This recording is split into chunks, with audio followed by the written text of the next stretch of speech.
Welcome back to Morning Munchies. I'm your host, Dominic Gonzalez, here at the Railway Express Diner in Belton, where you can get a little bit of history with your breakfast, lunch, and dinner.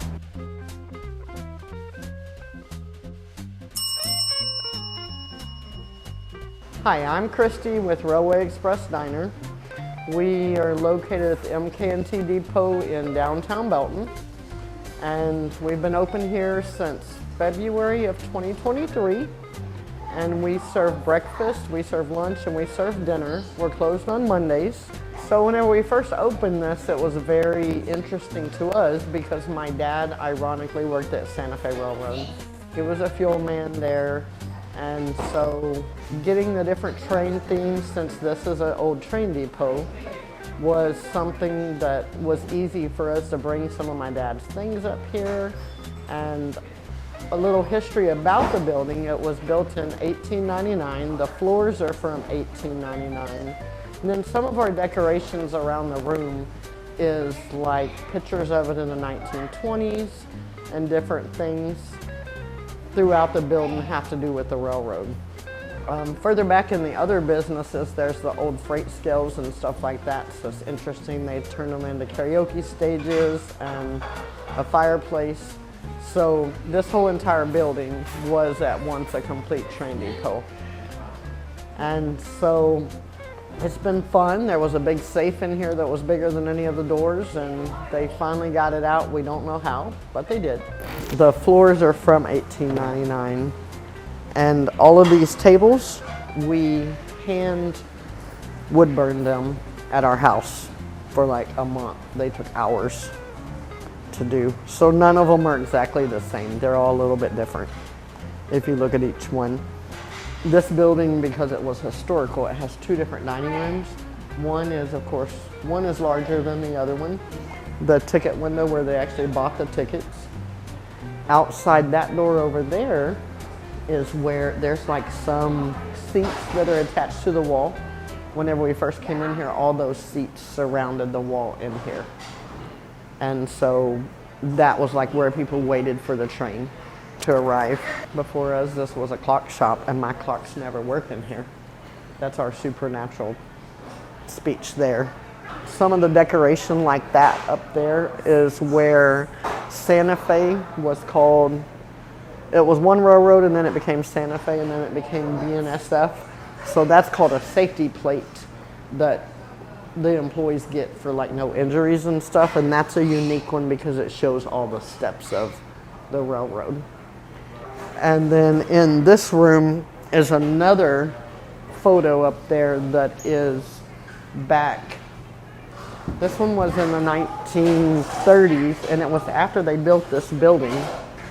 But you see on the front of the Dr. Pepper it says 10, 2, and 4. So a lot of people know what that means. That was the break time for everyone, was at 10, 2, and 4 throughout time. And these windows still operate. That's kind of interesting. Look me. The process has been challenging because it is a historical building, so you have to put everything through the historical committee. One of the biggest drawbacks of this restaurant is that the restrooms are not located inside this building here. They are actually, you have to go out the door. The women's is on one side of the building, the men's is on the other side of the building. And so sometimes whenever we tell people you got to go out this door and around the corner, they look at you like, yeah, right. And, you know, sometimes we'll joke around and say, go past the cow, go past the barn, and it's on your left.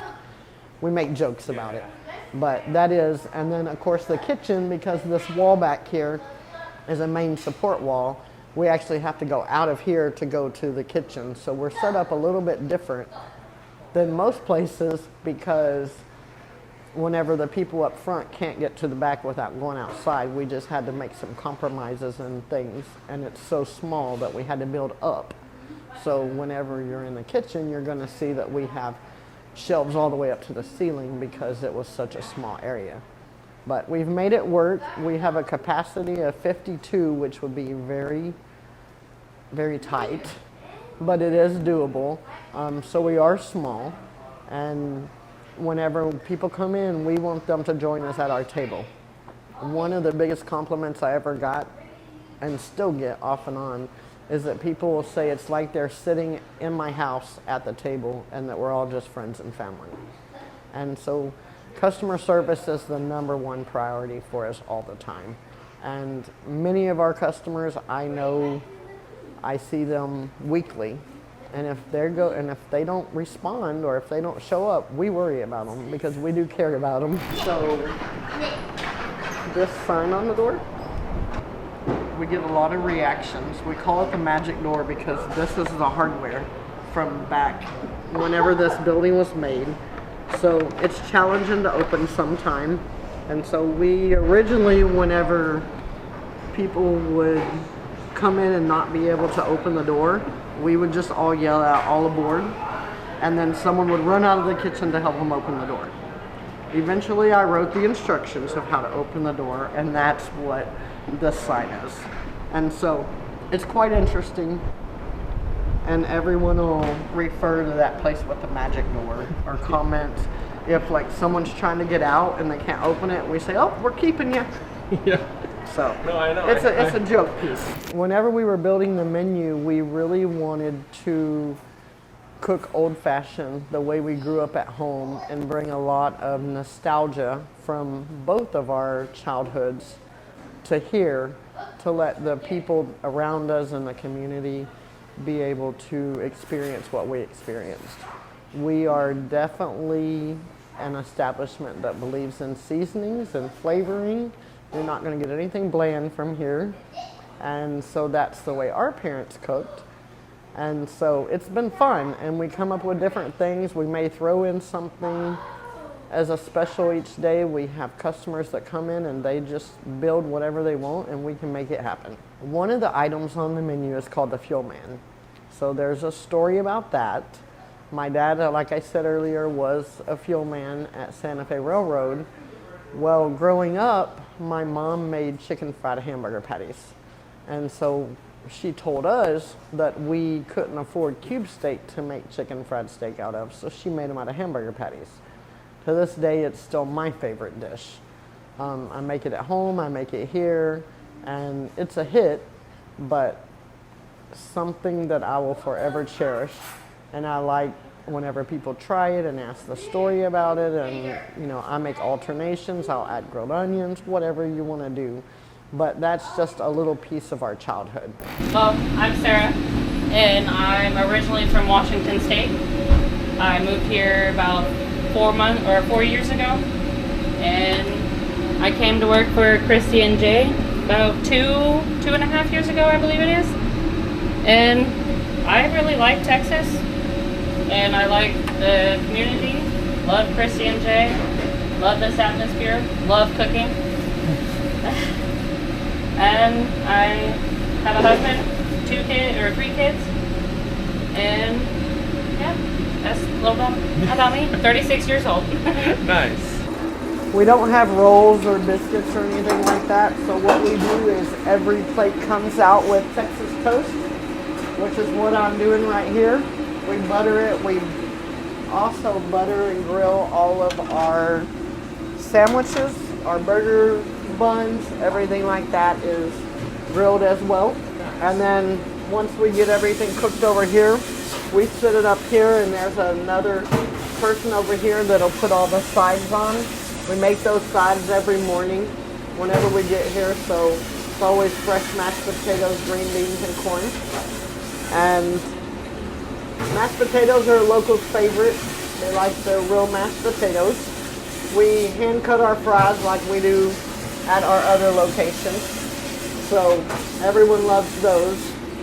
And how long does it take for all the sides to get prepped in the morning? We use about 2 hours each morning to get everything ready for the day. And then once we send it off, they plate it up, send it out.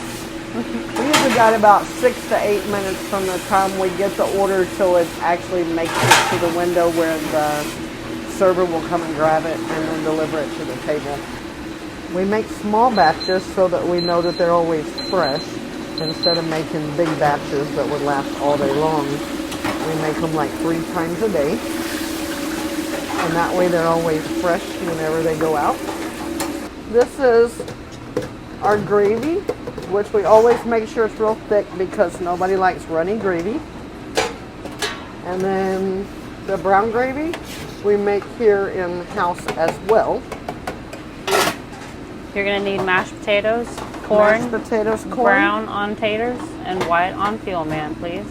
And so it's kind of funny because you're from New York and didn't know about SOS and white gravy. Whenever Sarah started, she was from Washington. And so we always pick on her. So chicken fried steak here is steak that is chicken fried. But every time she heard chicken fried steak, she just automatically grabbed chicken fried chicken. So we'd be sending chicken fried chicken out instead of chicken fried steak until she finally got down that there was a difference between the two. And the first words didn't mean except for how it was prepped instead of what the food was. They still pick on me about We it. still do. We do. I'm about to eat finally, and I'm very excited. I have a whole feast in front of me. We have the Fuel Man over here, which is our chicken fried beef patty, mashed potatoes and gravy, buttered corn, and Texas toast. We also got 2 onion rings. These are the biggest onion rings I've ever seen. They're made fresh here in-house.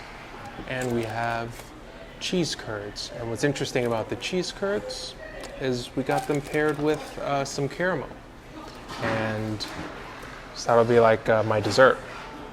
So let's go right into the Fuel Man. I'm very excited about this one. It smells so good, and it's paired with, right now, white gravy. I asked for whichever one Christy recommended. She recommended the white gravy. Okay, here's, I don't know if you can see. Okay. It's definitely very flavorful. So it's like, I've never had, this is the first time that I've ever had a chicken fried beef patty. It's crispy. I love it tastes like the fried chicken on the outside, but that's just the breading on it. And then you get the savoriness of the beef patty, the juiciness as well of the beef patty, so it's not dry whenever it's fried. My mouth is still watering after eating it. This is a very popular item on the menu, and I can see why. And definitely paired with the white gravy as well. It's just, there's so much flavor going on in my mouth right now. So I'm also new to gravy, and I didn't really know the difference between the brown gravy or the white gravy, other than the color. And definitely the brown gravy has more of a darker, saltier like taste to it, and which works really well with the mashed potatoes. And I can see why it might be a little bit overpowering on the patty. So I would recommend you do the same combo. If you get the patty, do the white gravy. Unless you really love the savoriness of this, it's going to be a lot of flavor in your mouth. Previously, we had talked about a couple of things that we do here. And so one of them is we do a community Thanksgiving every year. It is on Thanksgiving Eve. We open up until 3 o'clock, and then after 3 o'clock, we cook Thanksgiving dinner just like we would at home. We fry turkeys, we make dressing, we make desserts, we make mashed potatoes, and you just come in and eat. And it's not necessarily for just someone that's homeless. That's not what we want. We want the whole community to come together. And we've had a lot of luck with it. It's grown throughout the years. The first year, State Representative Hugh Shine actually came and served with us. And so that was a lot of fun. And so we also have a Christmas tree up during that time. And for the Christmas tree, if you want to bring a gift and put under it, at the end, we will take those gifts and drop them off at Ronald McDonald House for the kiddos that are in the hospital during that time. So one of the most rewarding things for me is someone's reaction. Seeing someone take a bite and see them say, wow. A lot of our community is elderly people that maybe don't have anyone to have Thanksgiving dinner with. And, you know, as people would ask us, are you open on Thanksgiving and different things, we just notice how many people actually spend those holidays alone. We've done like different things with the senior centers around here, the fire department, people that you just don't realize that, you know, they're on duty, and having a place to come by and pick up something to eat is always good. We usually always take some food down to the police department. And so it's more about the community has brought us this far along, and without them, we wouldn't exist. So it's a way to say thank you to the community and anyone else that might just need it, whether they can't afford it, whether they're alone, whether they just don't want to cook for 1 or 2 people. We have a lot of couples, maybe the kids have gone off to college and they just don't want to cook a whole dinner by themselves anymore, and they come and join us. And we really operate those dinners like you would come to our house and have dinner. Oh yes, these are very, very, very popular here. They're really good too. So it's going to be wet, dry, wet, dry. For a full appetizer, it's 8. And then for a side on, like, say you're fuel man, it would be 4. The biggest onion rings I've ever seen. We have some ranch to go with them. This is their house-made ranch. And it's like a little bit sweet as well, which is perfect. And it was, yeah, the right same. I think it's kind of the same, yeah, breading as the chicken fried beef patty. So it has that nice fried chicken flavor. Right. So now onto the cheese curds. I was told that with the caramel, you get a little bit of a funnel cake type of flavor. So you get the sweet and savory combo with this. Let's see. Whoa. It's crazy. That's so interesting. I would have never thought to put caramel with fried cheese. And it works. Trust me. Oh, this is really good. Does it normally come as a side of the caramel, or you have specifically asked for it? They have to specifically ask for it. Normally it would come with a bottle of ranch, and then I'll just sneak some out to the table and say, hey, try this. Yeah. And most people have like, oh, I know. reaction, but in the end it's quite good.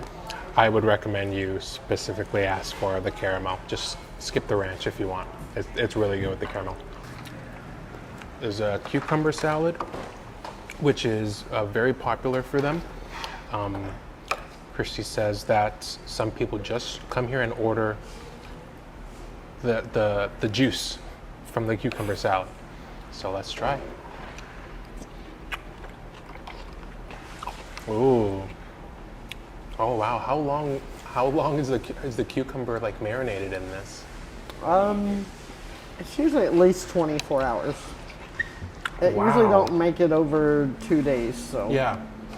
No, this is, so when I think of cucumber salad, it's very similar to other cucumber salads that I've had, like in terms of the texture and the crunch, but the flavor is on a whole different level. Whoa. It's not all vinegary. Yeah. A lot of people's is really tart with the vinegar. Yeah. And This then is I a don't really put rich tomatoes flavor. in mine just because I don't like tomatoes. Yeah, so there's cucumbers and onions in here. Oh, this is really good. And what normally pairs well with this? Is just anything on the A menu? lot of people that get fish will, because we don't have coleslaw, which is Okay. traditionally with fish, so they'll want a cold side, and I'll Yeah. suggest that. And then usually once they order it, they always order it. Yeah, this is really good. This is so good. I think it's the best cucumber salad I've ever had. I'm not even lying to you. Sometimes people will ask us if we can put tomatoes into it. It ain't gonna taste as, Yeah. because it isn't marinated, but we add it to it, and they like it that way too. Okay. And whose recipe is this? Is this your mom's recipe? That was my grandmother's recipe there. Got you. Wow. Well, shout out. My This is mom really good. didn't actually like it that way, Oh, but my really? grandma did. My mom was very much the vinegar, tomato, more tomatoes than cucumbers for her usually. But that was the way my grandmother made it and the way that I like it myself. Yeah, and it's really fresh, just like other like cucumber salads that you get. It's just it really refreshes your mouth actually. So I make our chicken fried steak, all of our chicken dishes. The mashed potatoes were my mom's recipe of mashed potatoes. The green beans were my mom's recipe. And I believe that those recipes went back into my grandmother and my great-grandmother because my mom cooked just like my grandma. Pretty much everything we do is something that she taught me. Maybe it's not the exact recipe, or, you know, whenever we switched over to something that was made in such quantity, maybe it needed some adjustments. But for the most part, we drive down the line of my parents and how they did. My dad wasn't much of a cooker, but most of the stuff is my mom's. I make homemade gravy that is just like my mom made. The biscuits, the homemade sausage gravy, all of that stuff is stuff that we make here in-house. And so I hold those recipes dear to my heart. And a lot of them weren't written and I had to write them. You know, a lot of them I was taught growing up, but I was always taught with a little salt here, a little pepper here, things like that. And then whenever we came here, so that we could make sure everything was consistent, we had to go ahead and put that down on paper. So it lived in our hearts and our mind for a long time, but now it's on paper.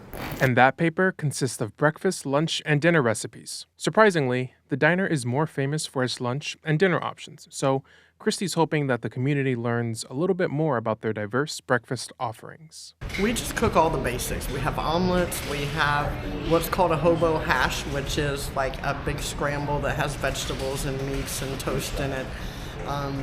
Everyone really loves our pancakes. We make some big pancakes. We used to call them the mammoth ones because they were so big. But our breakfast has been slow kicking off, but hopefully people are going to learn about it because it is good breakfast. We get compliments every day. We open at 8 a.m. On Tuesday through Saturday. We serve breakfast until 10:45, and on Sunday we're open from 8 to 3, and we serve breakfast all day on Sundays. With your old-fashioned breakfast, you can also have a cup of old-fashioned dollar coffee in a unique mug. Originally, whenever we started, we were going to take like the old-fashioned plates that had like the little floral designs around it and stuff. And we did that. We gathered probably 200 of them, but what we found out is they were just too fragile for this environment. So then we just went to the coffee cups.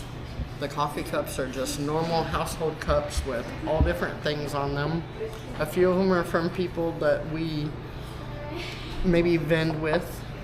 This one, I like this one because it's Yellowstone. I actually had a group from Germany ask me to buy this the other day. And I told him he could, but I'm glad he didn't. And then this one, a lot of people refer to as the frog cup, and there ain't really no reason why. It just says, the days are long, but the years are short. But it looks like a frog jumping is what they said. And this one, of course, is from News 6 because Crystal was one of our first 10 customers that came in here. And then this one I like to give to a lot of the older women that come in that I just think are crafty. My dad used to go to one of the local coffee shops, and I just remember that he would lay a dollar bill down and it was enough for a tip and the coffee. So one of the things whenever we opened up is we wanted to be the home of the $1 coffee. So our coffee is always $1, and you're gonna get it in one of these cute little cups.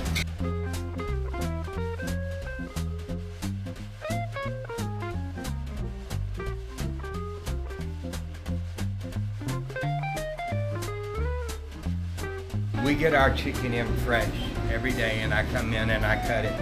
I cut it down between what we may need. Of course, I trim it all and get rid of the fat on it because we don't want all of that.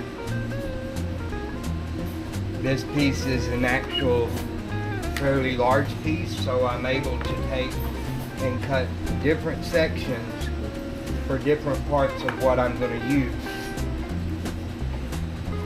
But the whole ideal is that we use fresh every day to where our customers get the freshest that they can get. So once I get done here, as you can see, this is our large chicken fillet. But the main reason that I was showing you this is because I want our customers to know that we use the freshest that we can get. Yeah. And how long does this process normally take you? I can cut about 40 pounds of chicken in about 35 minutes, as long as I'm not interrupted with anything. Yeah. But in a restaurant, you get interrupted with different things. But each piece is used for something. Either I'll get a chicken strip out of it, or like the excess here is our chop. That's what we make our grilled chicken salads, our kings, the chicken and pasta. So everything is actually used. I have no waste in any of it.